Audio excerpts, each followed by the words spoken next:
In this video, I'm sharing with you tips on how to make a semi-naked wedding cake from filling, frosting, delivering, and set up with the fresh flowers. So stay tuned. The bottom and top tiers were filled with chocolate ganache, 2 cups of heavy cream placed over moderate heat until the cream is very warm to the touch.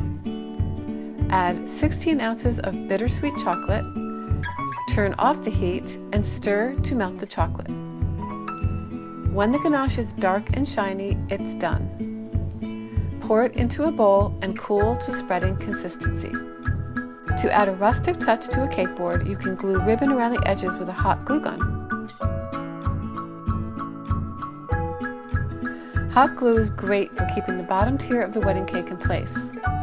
I've already put 2 layers together of my chocolate buttermilk cake, and I'm now adding the 3rd layer. Ganache firms up quite a bit, which helps to hold the layers together. The cake is now ready for the buttercream. This is my favorite IMBC, and you can find it on this channel as well as in my top 5 buttercream recipes ebook at the website. It's free for visitors, so go grab your copy now. Fill in any gaps between the layers as you make your way around the cake. Use a bench scraper or other straight edge to scrape off excess buttercream. Scrape off the excess on the top edges. The bride and groom chose 2 flavors. This is the orange vanilla butter cake, and because I baked 1 thicker layer and 1 regular layer, I'm cutting the thicker one in half to create 3 layers. I've started adding simple syrup to my cakes for the extra boost of flavor and moisture. This is optional, and this cake is great on its own, so it doesn't really need it. The filling is white chocolate buttercream and fresh raspberries. Make sure to seal the fresh fruit with buttercream. This is the center tier of the semi-naked wedding cake. Repeat the frosting and the scraping to create the rustic appearance that you're looking for. Remove the excess until you're happy with the result.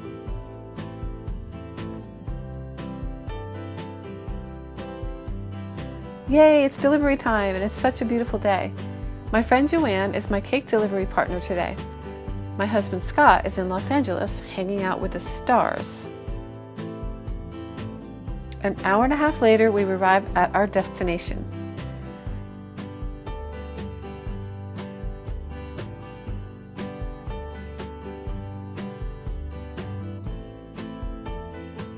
So we ran into one glitch as I used thicker cardboard rounds under each tier. The usual method of pushing the sharpened dowels was not working. In this case, take a deep breath and don't panic. Resharpen the dowel and move forward. We finally got it pushed through. Phew, with a little patience. So enjoy the rest of the video with the fresh flowers, and I'll see you on the other side.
Here's to another successful cake delivery, and to Stacy and Lincoln, congratulations on your wedding day. Wedding Cakes for You website, books, and video provide aspiring bakers with the recipes and steps for building skills and confidence to create beautiful cakes and cherish memories. Thanks for being here, and I'll see you in the next video.